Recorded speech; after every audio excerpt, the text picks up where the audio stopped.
All right, everybody, welcome back to another episode of DefDave's 1984.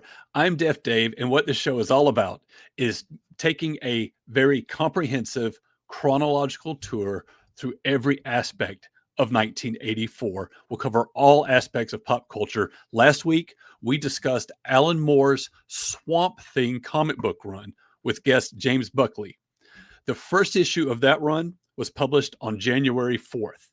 And today, we are keeping the calendar right there because after picking up your first issue of Swamp Thing written by Alan Moore that afternoon at the comic book shop, we all had the chance to gather around the television that very same night for the series premiere of one of the most iconic sitcoms of the decade, Night Court. And here to help me talk about it, all rise for the Honorable James Butler. Jim, welcome to the show. DefDave, I'm glad to be on the show. Thank you so much for having me. So you are the co-host of the Children of the 80s podcast.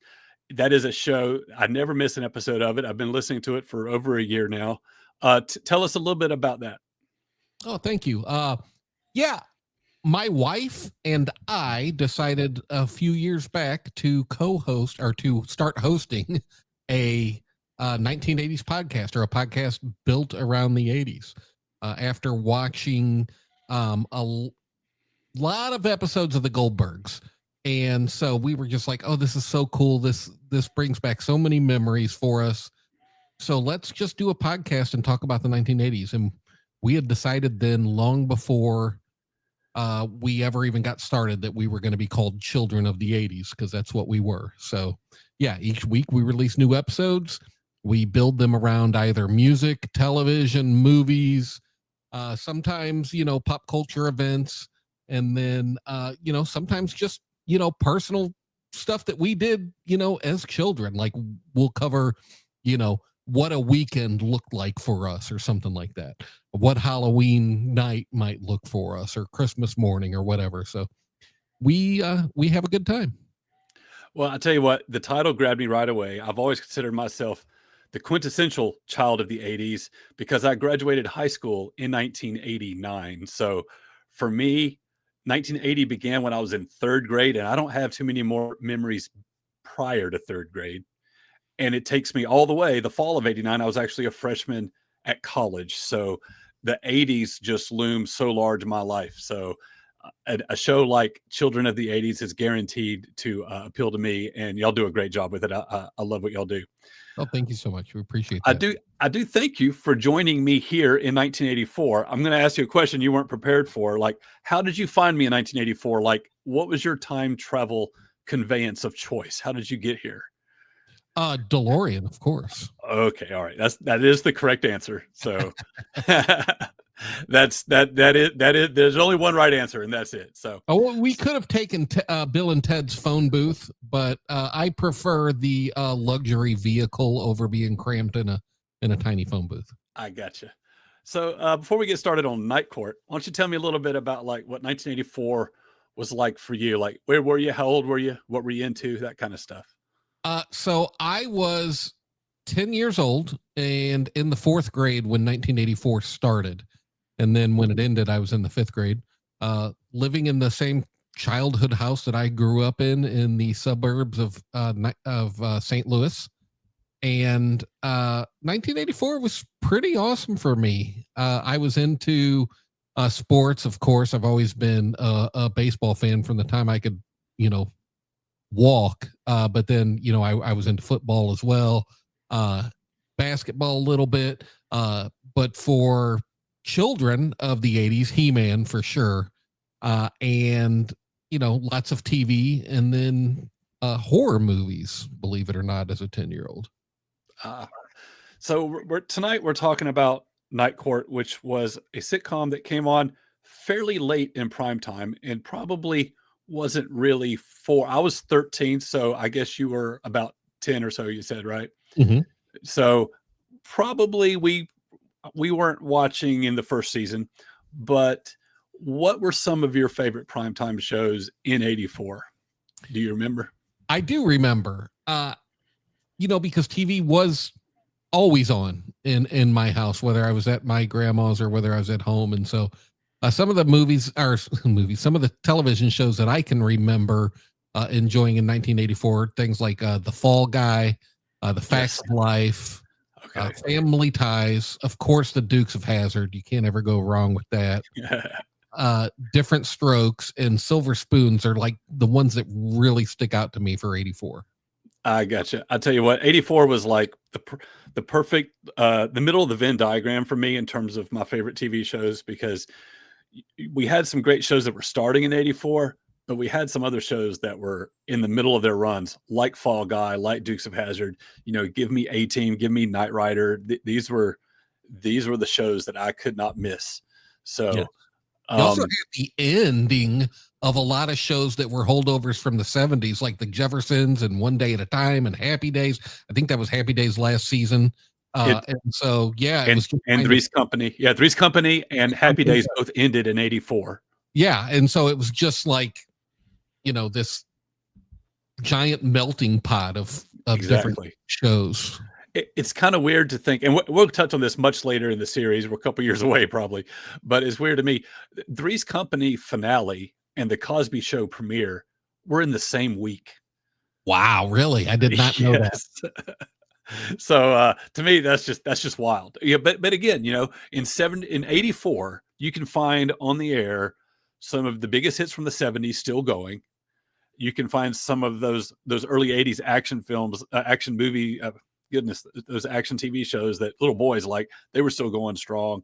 And then we had some new shows that were launching, like Miami Vice, that would kind of go on to shape the second half of the decade. So, Mhm. and a couple of shows here that would go into the 90s, and that actually includes Night Court. So I want to kind of see if we can just move right along. So Night Court ran for 9 seasons. It went all the way to 1992. It came on as a mid-season replacement here, January of 84. So I want to ask you, like, how much Night Court did you watch? I'm going to guess, I'm just based on our ages, I'm going to guess you're kind of like me. You probably didn't see it in 84, but it ran till 92. So like, how loomed is it large in your memory? How much Night Court did you really watch? Yeah, so not much in 84 if I watched any in 84. Maybe the second half of 84, when the new season started and the Cosby Show aired and it really Thursday night really became Thursday night. But yeah, eventually watched a lot of Night Court because it was Thursday nights. Our family was an NBC family. We were kind of loyal to NBC. And so you had the Cosby Show and then Family Ties and then Cheers and then Night Court. Yes.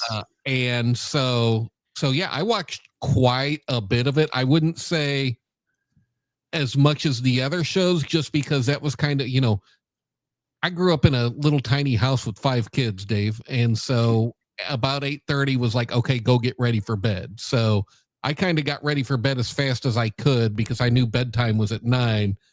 So I could come back out and watch Night Court if possible. But yeah, I watched a good bit of it during the late 80s for sure. Yeah, for those that are watching on YouTube, you see that what I have up is the cast from the first season. There would be a few years of rotation there in the cast, including, I think, with unfortunately a couple of cast members passing away along the way. But we finally settled into that the cast that I remember, right? That has Marky Post in it, and we had Roz and Mac going, and that's the show I remember. And I watched it a lot. Like, I don't remember when I picked it up, but certainly it was after, it was following Cheers on Thursday night. And I've always had it in my memory. This show is absolutely hilarious. I loved it. And there were times when I would tell you back then that I thought it was funnier than Cheers. It was certainly sillier, right? It was sillier than Cheers. And I just put Cheers and Night Court. That was just like Cheers and Night Court. That was just one word, Cheers and Night Court. That's what I watched on Thursday nights. The truth is, in the years since, I have not revisited the show as much as I have Cheers. And I don't know if it's like the silliness aspect of it just, makes it maybe less rewatchable. I don't know. But what's your take on that? Like, what's your overall? impression as far as like the quality of the show? Do you put this up there like on the short list of 80 sitcoms, or where are you with all that? Yeah, I think I do because, and yes, it was silly, like you said, but it was also clever. And it was, to me, it was funny. I remember it being very funny. I remember that Harry Stone just seemed like a different kind of cool, quirky judge. Dan Fielding was a pervert. I remember that. And then Marky Post was smoking hot, coming off of the Fall Guy, right? And Yeah. and Bull was a big, lovable, dumb oaf. And so, yeah, that my general impression is that it is one of the funnier sitcoms of the 1980s. So, do you have any story for us on how this whole thing came together? Yeah. So, What's the origin story for Night Court? yeah, so it's the early 1980s, and television writer Reinhold Weege, who was the guy that helped make Barney Miller one of the smarter workplace comedies on TV. He's wandering around New York doing research, trying to figure out what he's going to do next, and he starts looking into the New York City's real night courts. And they legitimately had like late night arraignment sessions where the defendants and like a parade of petty criminals, they just came in, and he saw that and he was hooked. Not just on the weird cases, but on the judges themselves, because some of them were downright quirky, and they were almost unbelievable, really. And so at the same time, the news was full of stories about judges who were strange, bizarre, but somehow still getting the job done. And he had this thought: what if one of these judges wasn't mean or corrupt, just a little weird, but with a huge heart? And boom, that blew into Night Court. Interesting. Yeah. So you say he was involved with Barney Miller. So I see a couple of connections there, because Barney Miller was a workplace sitcom, right? It wasn't based on a family; it was based on a place of work in the criminal justice system, right? Yeah. So we get that with Night Court. I don't recall. I'm sure there must have been episodes, but I don't recall any that didn't take place outside of the workplace on Night Court. It seemed like everything happened there at the court, and and what a great premise for a show. I mean, it's just about the quirky cases and the quirky characters that come in. So, the other connection that I see with Barney Miller is the jazzy show opening. I mean, let's talk about the Yes. theme. Yes. I thought the same thing, right? When I don't think I realized before doing the research for this that it was the same guy, Barney Miller and Night Court. But as soon as I said that, I was like, oh, they've got that cool bass line, that Yes. that great just instrumental TV show opening that's instantly recognizable. And it kind of rocks. I mean, I revisited, although you did a tournament early in 2025 with the a tournament of TV theme songs, and you had those on there. So, or at least you had Night Court on there, and it like reminded me of exactly how great that theme music actually is. Yeah. I actually had both of them on there, and I think Barney Miller got bounced early because, I mean, listen, I think you were on that show, right? So, but I probably was. I think it had a tough draw. And so it got bounced early, but it was something that, maybe should have went on. But I think Night Court, at least won a couple of rounds, if I remember correctly. So, like I said before, there was a lot of cast changes, at least in those early seasons. And when it all shakes out, there were really only 3 characters that were in every single season, and that's Harry Stone. I got him right here. Let's take a look here. So we've got Harry Stone, played by Harry Anderson, and we have John Larroquette playing Dan Fielding, and then we have Richard Shannon playing Bull. So, like, out of these, to me, these 3 are the iconic characters of the show because they were there the whole time. Do you have a favorite among these 3? I mean, I think it's Harry, just because he was the star of the show. But I did love Bull. I mean, Bull was just he was so much fun. He was just this big, giant guy who seemed like he might be scary, but he had a good heart and he could be, kind of clueless at times. Right. And so goofy. Yeah. And so as a kid, for sure it was Bull. You got a lot more laughs out of me with Bull than you did with Harry. Well, it's hard to argue with you. Bull's hilarious. Bull's kind of like the mascot of the show. He's not. He doesn't quite seem like a real person. He's almost like a cartoon character, but he seemed to get a lot of the funny lines. Harry, what do you think about Harry Anderson in the role? My understanding is that what did you say his name was? Reinhold Ouija. Yeah. He came up with the character name before he ever cast the role. So it's just more of a coincidence that the name is Harry in both cases. Yeah. But it was a happy coincidence. So I don't think Harry Anderson was a stand-up comic. He was a sleight of hand magician. He was both. He was a magician and kind of a comedian, or a magician comedian together. Okay. And he had been on Saturday Night Live, and then obviously you love Cheers. So you know that he had been on Cheers as Harry the Hat, the con man. And so the producer of Night Court, or the future producer, because they didn't have the show then, saw him doing a sketch on Saturday Night Live doing a needle through the arm trick, and was charmed by his offbeatness, I guess. And so that's who they wanted. So I don't know if he had done a lot of acting other than his guest spots on Cheers, but I think that was it. Yeah.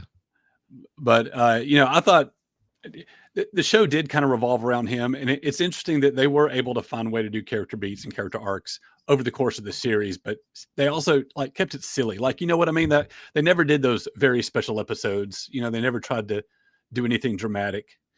It never really got deeper. It just kind of stayed silly and stayed right there in the court, which, I I appreciated at the time, but again, I don't know if that's something that has made me less interested to revisit it or not. You know what I mean? I don't know how well it holds up, because I haven't really tried to go back and explore it. But what I remember is that it was one of my favorite shows of the 80s, and I never wanted to miss an episode. Yeah, it was one of mine too. And I did actually today, in preparation for this, go back and watch the very first 2 episodes. Oh, because, yeah. I just get a feel of it. And because I didn't really watch it in 1984, right? However, the second episode has Michael J. Fox in it as a little punk kid. And I remember that episode. So I had to have watched it in 1984. Wow. Because I wouldn't have seen it. I mean, maybe in a repeat of 5 potentially, but I remember that episode. That's interesting. I think Family Ties started in 82, so this would have been in the middle of Family Ties' second season. Yes, that is correct. And he's coming on like that. That's it. Wow, I wouldn't have expected that. Okay, all right. So, do you have any other favorites that besides those main 3 that came along at some point in the series? I mean, I think each character was pretty good. Of course, I liked Marky Post. I thought she was beautiful. And as a 11, 12, 13-year-old boy, she wasn't hard on the eyes, so I liked her.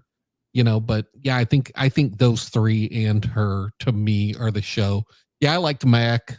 He was all right. Roz was actually really funny when she joined, but I think it's those 4 are the core to me. So I'm gonna ask you this. If it wasn't for this show, would you have ever heard of Mel Torme? Absolutely not. Maybe I might have run into him, with a Christmas album or a Christmas song or something. But I probably wouldn't have paid attention to him.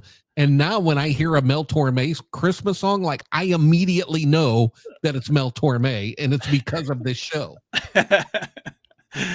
Yeah, one of the quirks that Harry Stone had was he was a Mel Torme fan, and I don't know where that came from for the show. I don't know if that was Harry Anderson or if that was one of the writers, but for whatever reason, so randomly, he was a Mel Torme fan, and so they were able to get Mel Torme to make several appearances, which is so Yeah. random and hilarious. So random. I think it's funny how in the 80s, like we were exposed to these older entertainers that we probably otherwise wouldn't know, but we learned who they were because Hollywood and TV shows really tried to keep them relevant. And I'm not sure that happens today. That's a good point.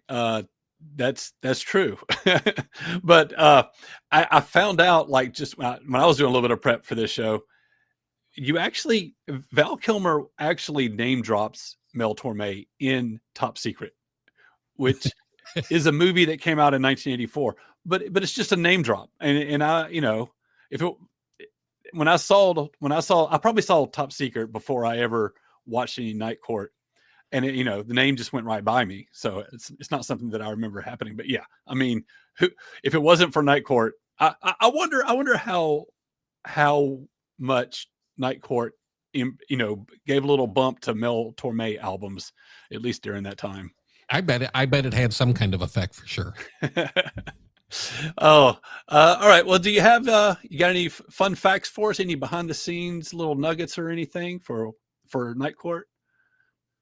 I think, it was funny to me how it got cartoonish at times or surreal. Like at one point they brought in Wile E. Coyote as a defendant for, constantly chasing and berating the Roadrunner. That kind of stuff was really silly to me, but it almost kind of like blurred the line between surreal and sitcom, and that was something that we hadn't seen before. So that was something that sticks out to me. One of the things that I found in my research that I don't think I realized, and I know you've got an awards section here, and I'm not going to try to roll over that or anything, but John Larroquette won 4 Emmys in a row for playing Dan Fielding in Night Court, and then bowed out after that and said, "Don't nominate me anymore because I don't want to be typecast as the sleazy prosecutor for the rest of my career." But he had won 4 in a row and could have he was like the 1930s Yankees, Yeah, it was a case of I saw where he said that he was at that point. I mean, you've already won it 4 years in a row, and the show's still going strong. And he's worried about being typecast. But also he said he also wasn't exactly proud of the work he was doing at that point with the character. He just didn't feel like he deserved it, and he just asked to be taken out of the consideration, I guess. That's wild. But I'm not aware of anybody else winning 4 in a row like that, especially for a sitcom. I mean, it's probably happened, but it's certainly a sign of dominance. It shows how popular, and how big the show really was. It was a top 20 hit in like the first like 2 or 3 seasons, and then it was seasons 4 and 5 where they were flirting with the top 10. They were right there, like the lower reaches of the top 10 and just outside of it, and that was probably about as good as it got for them. And then starting like season 6, it started to go down a little bit. So. But It wasn't until the last 2 seasons that it was outside of the top 25, I think, something like that. So yeah, it was pretty popular. Following Cheers probably didn't hurt. I'd say the other bit of trivia, I wouldn't call this a fun fact necessarily, just because it's kind of sad and bittersweet. But the original bailiff besides Bull was played by Selma Diamond. And she passed away after season 2 because of lung cancer. And then her successor was Florence Halop, who died not long after that of lung cancer as well. And then it was in season 3 that Roz Russell became, she stepped in as the other bailiff, and then she was there to the end of the series. Yeah, Bull was there from the beginning, but they went through, I mean, I don't want to laugh about it, it's not funny, but it took them a while to find their other bailiff because they kept losing the actresses, which is It's kind of horrible. But anyway, let's see. I don't have in my notes about the awards. Do you have that in front of you as far as like what kind of accolades it won during its run? Yeah, so they were nominated. The show as a whole was nominated for 20 Emmys with 7 wins. John Larroquette had 4 of those, and then and he probably would have won more, right? But he dropped out because he was so good at it. And then the other wins that they had were like for guest performance and writing and technical categories and that kind of thing. So nobody else in the cast won an award, but they did have 20 nominations total. All right. Well, let me just ask you this, like, just in context of 84, and I think I know the answer. I think we've already kind of talked about it. Where does this show loom for you? Where does it sit for you in the context of the year 1984? It probably wasn't that big for me in 84 because, like I said, I was 10 years old. It was a mid-season replacement. Probably, at 8:30, we are probably going to bed. I don't remember paying a whole lot of attention to Cheers in 84. I was more about the family sitcoms, right? Family Ties and Different Strokes and Right. that kind of thing. So it wasn't until late 80, maybe late 84 when the new season rolled around and then the Cosby Show was on and then Family Ties and then Cheers and then Night Court. It's possible that I started watching Night Court a good bit late 84. Yeah. So for me, I didn't start watching Cheers until it was Kirstie Alley and Woody Harrelson in the cast. That's just has to do with my age, really. And so I discovered them. I don't know what that is. That's like 86, maybe something like that. So I would say by 86, 87, 88, 89, those were the years that I was watching Cheers and Night Court, and I would never miss an episode of either one of them. Those two went hand in hand as far as I was concerned. I think those were, so I said seasons 4 and 5 were like the ratings peak for Night Court. That was right around during that time in the late 80s. So, when I look, that's what I want to do with each one of these episodes in my show is like, what was the pop culture impact of whatever it is we're talking about? And so maybe that pop culture impact is immediate and has a big impact on 1984, or maybe it's just significant because of what would come later. And I think that's probably the case with Night Court, wouldn't you say? Yeah, I think it's what came later because I looking into this, I just started, thinking about this and so Night Court kind of redefined the workplace comedy, right? It wasn't Cheers. It was similar to Barney Miller, but it wasn't Barney Miller, right? The workplace, it wasn't tidy or predictable. It was kind of bizarre and unpredictable and had a little bit naughty. Oddball characters and outrageous defendants. And to me, this kind of set the stage for later shows with slightly offbeat workplaces like Brooklyn Nine-Nine or Scrubs that were, it was absurd, but they had heart, kind of like Night Court. Mm-hmm. I mentioned before it blurred the lines between surrealism and sitcom, and that, kind of paved the way for shows like 30 Rock and Community. And then it popularized the lovable misfit, right? So Harry Stone and Bull and Roz, they weren't perfect characters. They were flawed and quirky and, often ridiculous. But that made them lovable. And this kind of showed that audiences, in order to watch it, didn't need perfect, polished characters, right? They wanted people who felt real.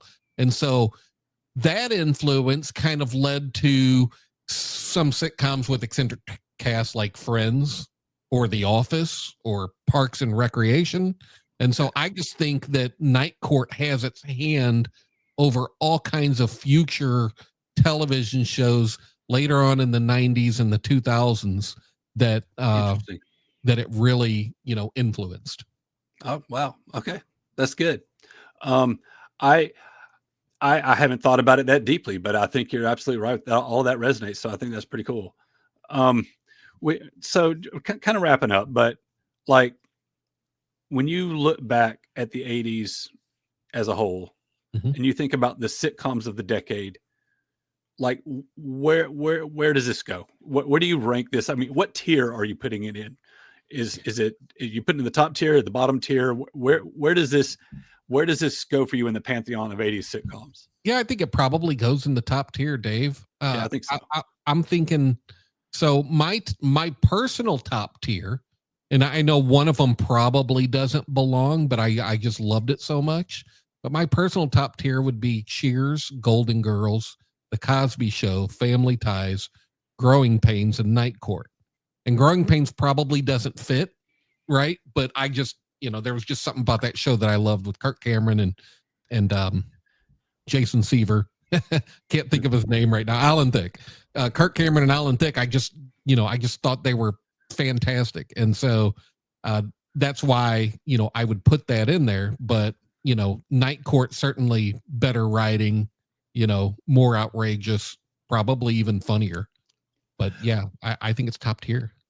So in the first part of the decade, I'm a little kid. We're watching a lot of these family sitcoms. Like I watched Happy Days on reruns, and I was all about Different Strokes and Silver Spoons.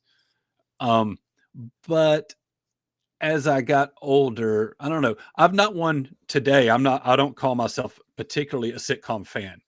There's only a handful of sitcoms in history that I can say I truly love. And I put Night Court in that category. Like when I think of 80s sitcoms, for me, it's Cheers, Night Court, and Cosby Show. And that's really it. I watched plenty of Family Ties, and we own that DVD set as a family. We've gone through it, and it's fun. It's warm and cozy to watch. It brings back fuzzy memories.